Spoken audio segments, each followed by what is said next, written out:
Começa agora o Revista TST, o programa semanal do Tribunal Superior do Trabalho. E hoje você confere.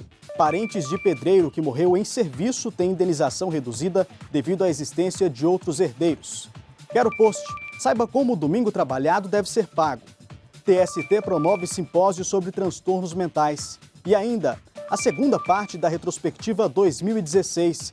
Reveja as conciliações que marcaram o ano na Justiça do Trabalho. O Revista TST começa agora.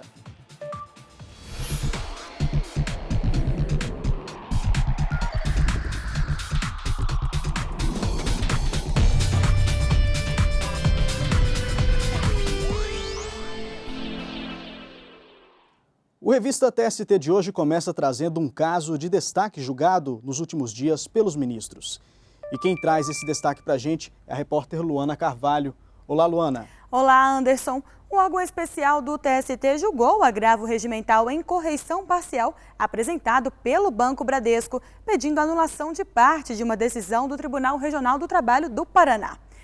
Depois que o Bradesco comprou o HSBC, o Ministério Público do Trabalho entrou com uma ação civil pública contra o banco para que houvesse prévia negociação coletiva antes de demissões em massa. O MPT solicitou ainda que fosse imposta multa diária de R$20 mil por empregado demitido. Ao examinar a questão, o TRT paranaense estendeu as garantias solicitadas pelo MPT aos empregados terceirizados. Aqui no TST, os ministros do órgão especial discutiram se, nesse caso, a reclamação correcional seria cabível para alterar em parte a decisão do regional. O resultado você acompanha agora na reportagem.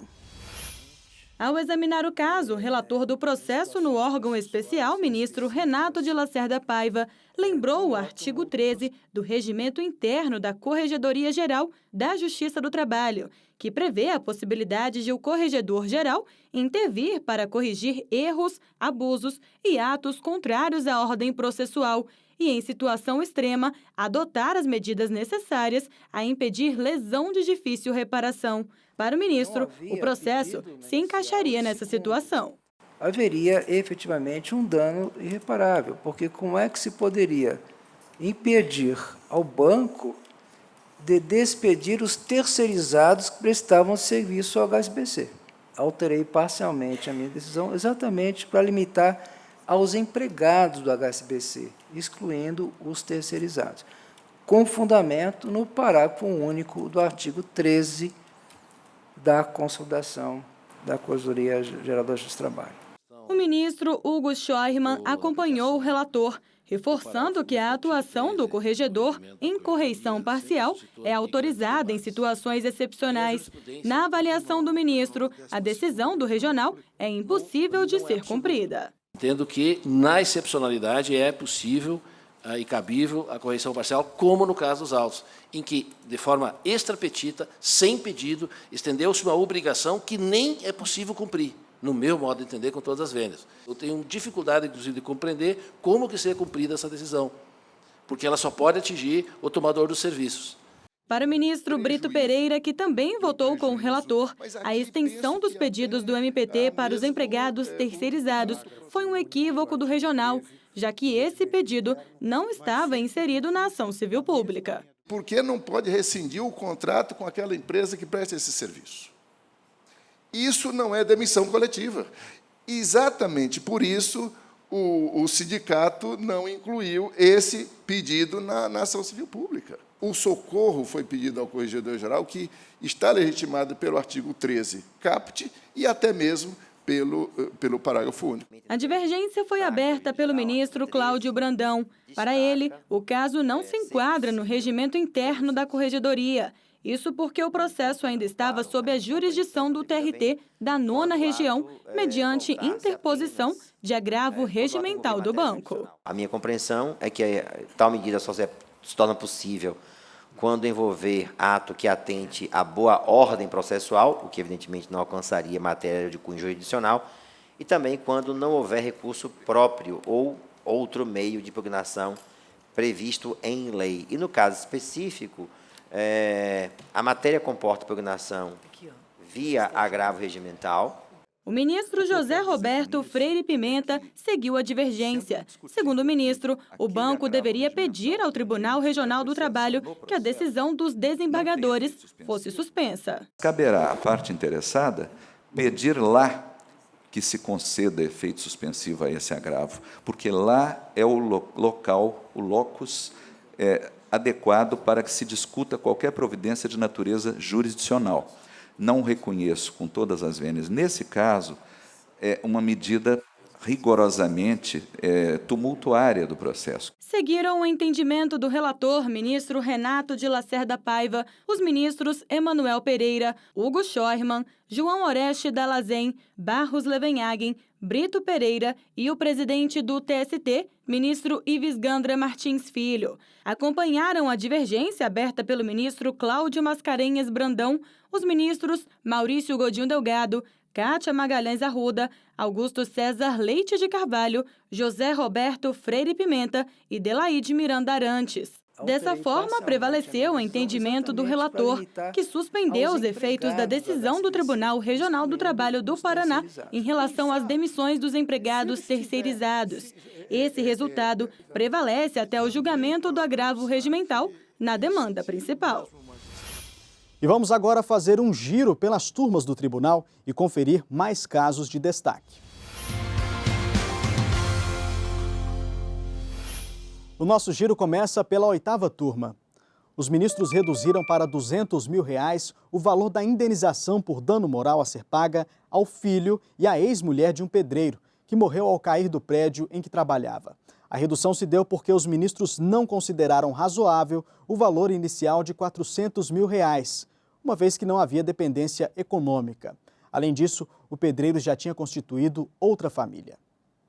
A relatora ministra Maria Cristina Peduzzi reconheceu a relação de afetividade entre o trabalhador e os autores da ação, mas destacou que o processo não abrange todos os parentes atingidos pelo fato e que o valor fixado não poderia inviabilizar pedido de reparação de outros herdeiros. A decisão foi unânime. E a ex-secretária de uma casa-lar vai receber horas extras após demonstrar que não deveria ser enquadrada como mãe social. A decisão é da 2ª turma. Mulheres que atuam em casas-lares onde residem e cuidam de crianças carentes são também conhecidas como mães sociais. A lei que regulamenta a atividade exclui horas extras, com base em seu artigo 6º, que diz: o trabalho desenvolvido pela mãe social é de caráter intermitente, realizando-se pelo tempo necessário ao desempenho de suas tarefas. O TRT de Santa Catarina enquadrou uma ex-secretária nessa categoria, negando o pedido de horas extras. Mas ao analisar recurso da trabalhadora, o relator na 2ª turma, ministro José Roberto Freire Pimenta, entendeu que ela não se enquadrava na função de mãe social. É possível chegar-se à conclusão, com todas as vênias ao Tribunal Regional da 12ª Região, e na linha da sentença, da decisão de primeiro grau, a reclamante não se enquadra na condição de mãe social prevista na Lei 7.644, de 1987, porque ausentes vários requisitos, não meramente formais, mas também materiais, nela previstos. Um dos requisitos citados pelo relator foi o fato da trabalhadora ter ajudado a cuidar de 20 meninas e não 10, como estipula a lei que regulamenta a atividade de mãe social. O relator votou no sentido de determinar o retorno dos autos ao regional para novo julgamento, agora com a premissa de que não se tratava de mãe social. A decisão foi unânime. E o nosso giro de notícias continua com o destaque da 3ª turma. A Brasil Telecom Call Center vai ter que indenizar uma atendente que teve descontos nos salários por supostos atrasos no início da jornada. De acordo com a trabalhadora, as advertências e uma suspensão se deram em razão dos 15 minutos perdidos entre a chegada ao serviço e o login no computador quando o horário de entrada era registrado. A Brasil Telecom considerava esse tempo como atraso. Ao julgar o caso, o relator ministro Maurício Godinho Delgado entendeu que os atrasos decorreram de lentidão no sistema da própria empresa. Com essa forma deficiente de controle de jornada, segundo o ministro, a empresa atentou contra a dignidade, a integridade psíquica e o bem-estar individual da empregada, o que caracterizou o dano moral. Com esse entendimento, o relator aumentou o valor da indenização estabelecida anteriormente pelo regional de R$ 3.500 para R$ 6.000. O voto dele foi acompanhado por unanimidade. E essa notícia foi publicada na página do TST no Facebook. Várias pessoas compartilharam a decisão e outras aproveitaram para comentar. Foi o caso da Roberta Ribeiro, que escreveu que foi uma ótima decisão e que sirva de exemplo para outras empresas de call center.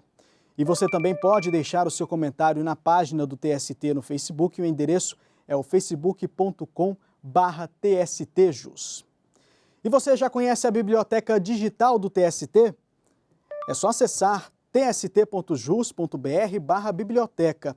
Lá você encontra uma coletânea de textos e livros relacionados ao direito do trabalho, além de documentos normativos. E no próximo bloco, saiba como o trabalho aos domingos deve ser remunerado no quadro Quero Post.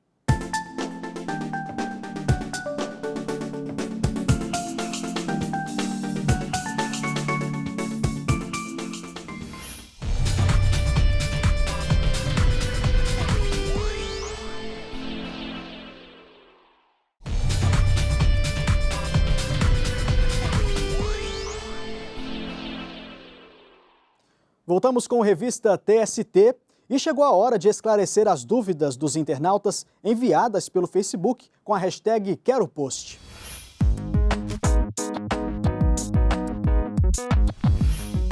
E a pergunta de hoje foi enviada pelo Valber Pimenta. Ele pergunta por que o funcionário que trabalha aos domingos deve receber em dobro. Recebe um dia a mais em dobro ou 2 folgas? Vamos saber a resposta agora na reportagem. Enquanto muita gente descansa ou se diverte, outras estão trabalhando. Pois é, nem todo mundo tem um domingo de folga toda semana, como é o caso de Suelen. Ela trabalha nessa loja de um shopping em Brasília e precisa pegar no batente domingo sim, domingo não.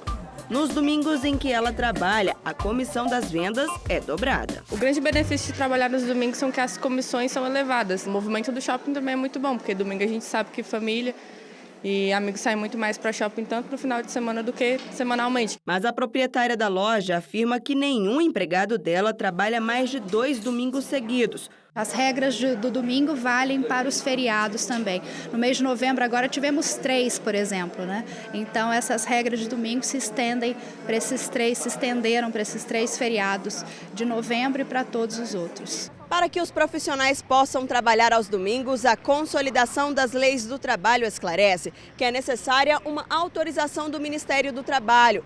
A permissão é dada de forma permanente, mas em alguns casos, a autorização de trabalho aos domingos é dada de maneira transitória, que dura no máximo 60 dias. O domingo é considerado pela Constituição Federal preferencialmente como dia de repouso semanal remunerado.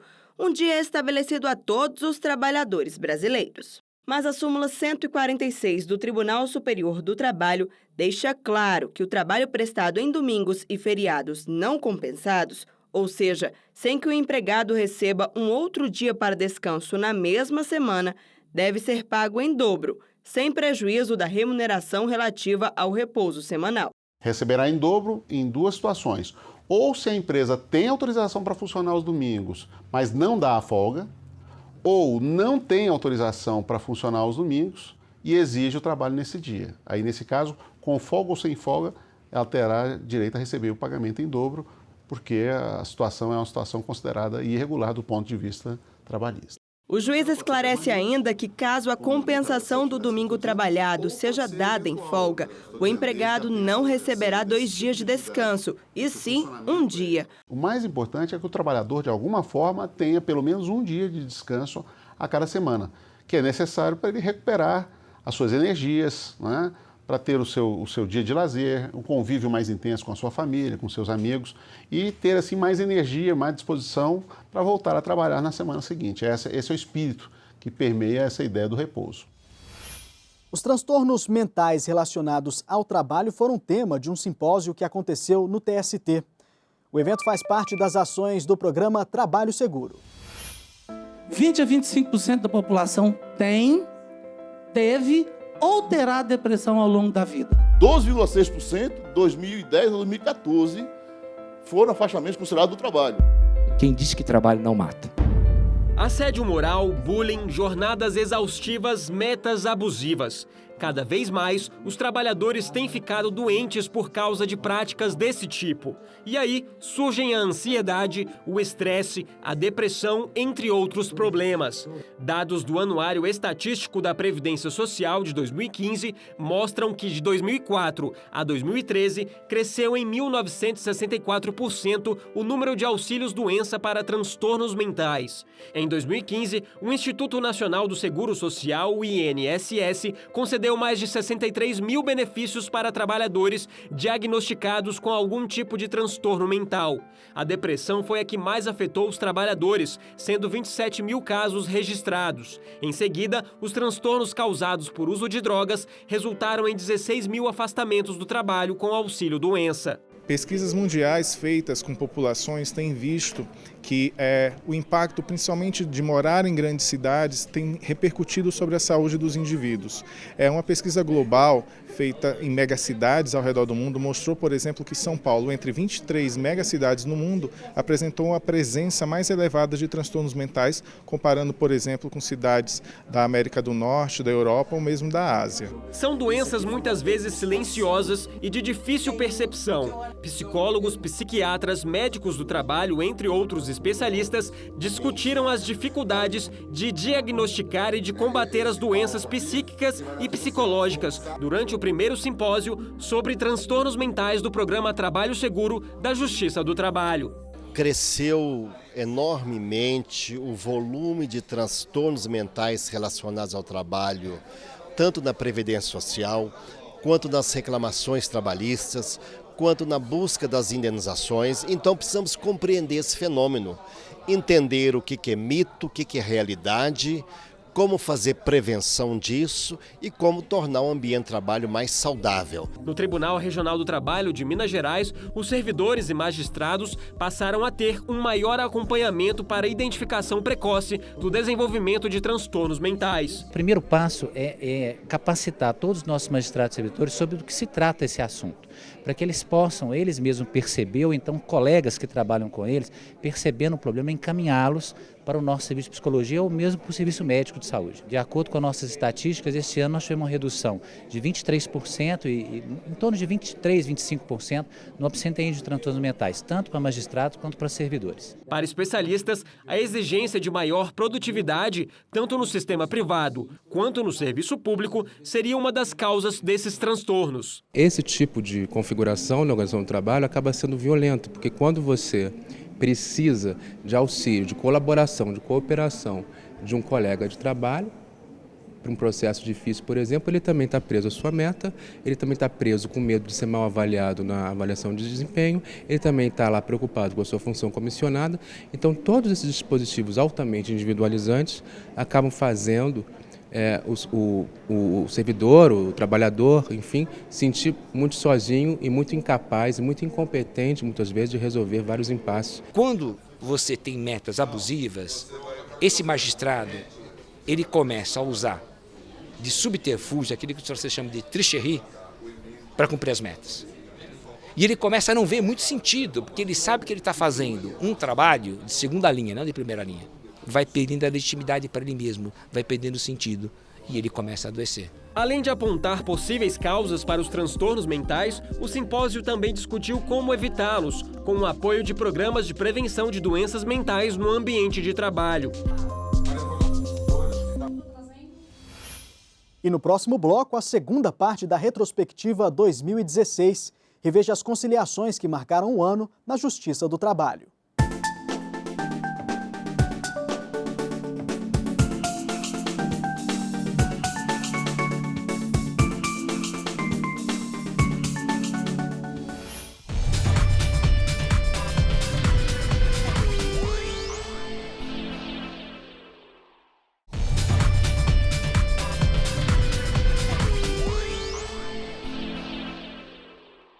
Voltamos com a revista TST e agora o nosso programa vai relembrar os fatos mais importantes de 2016 na Justiça do Trabalho.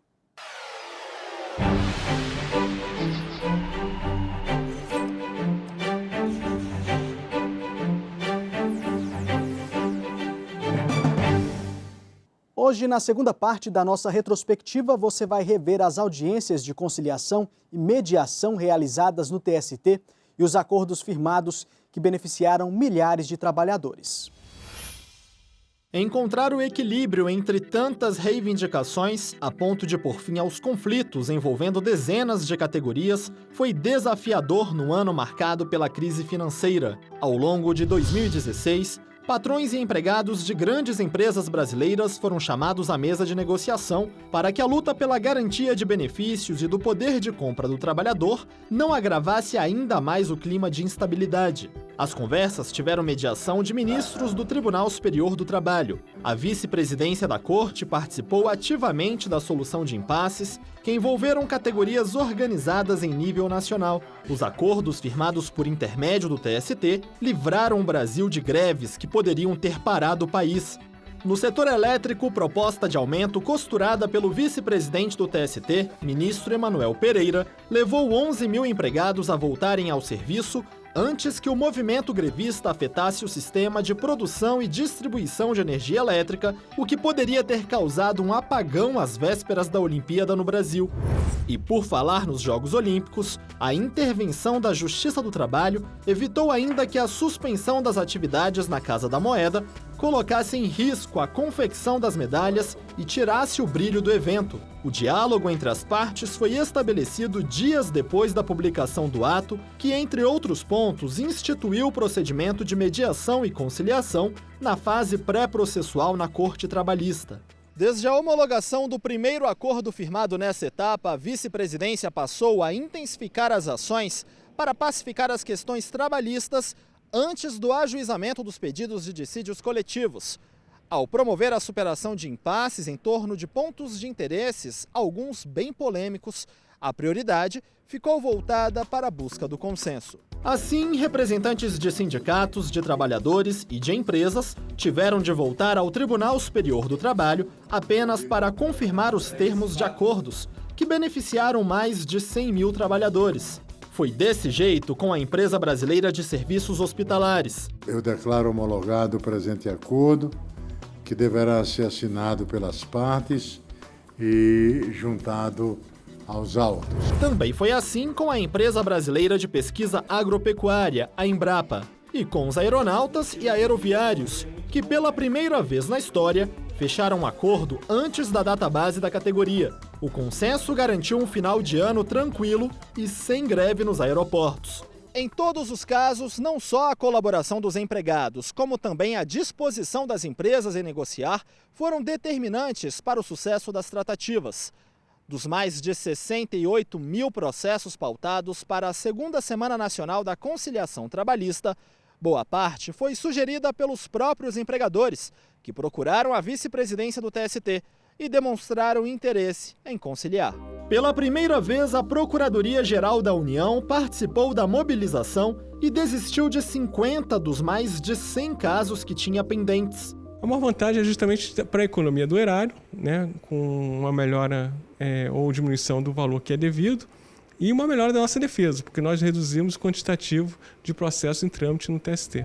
Nos 5 dias de evento, promovido pela Comissão Nacional de Promoção à Conciliação, ligada ao Conselho Superior da Justiça do Trabalho, foram realizados nos 24 tribunais regionais mais de 160 mil atendimentos, com mais de 26 mil acordos. Cerca de 600 milhões de reais foram movimentados e quase 20 milhões de reais em tributos recolhidos aos cofres públicos. Os números superaram o resultado da primeira edição da Semana Nacional da Conciliação Trabalhista. Os acordos, além de diminuírem o número de ações existentes na Justiça do Trabalho, resolveram pendências de milhares de trabalhadores que aguardavam há anos por uma solução. Para se ter uma ideia, um deles esperava um desfecho há 26 anos. Isso segundo o vice-presidente do TST e do CSJT, ministro Emanuel Pereira, demonstra por que a solução consensual é o modo mais rápido e eficaz de encerrar conflitos na justiça.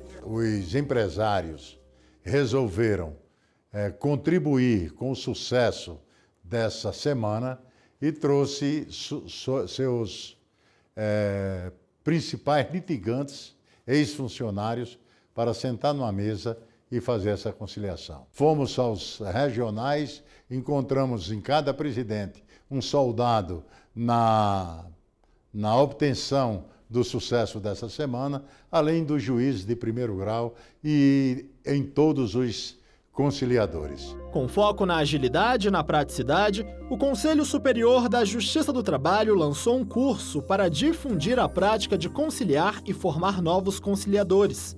É bom recordarmos que a vocação natural do juiz do trabalho é a de conciliador. Nós somos vanguardistas na conciliação. A disseminação de práticas inovadoras para a pacificação de conflitos também foi o objetivo principal da 2ª Conferência Nacional de Mediação e Conciliação, que contou com a presença de autoridades de todo o Poder Judiciário, especialistas e advogados. Na abertura, o presidente do TST, ministro Ives Gandra Martins Filho, assinou a resolução do CSJT 178, com normas para a conciliação e a mediação na Justiça do Trabalho.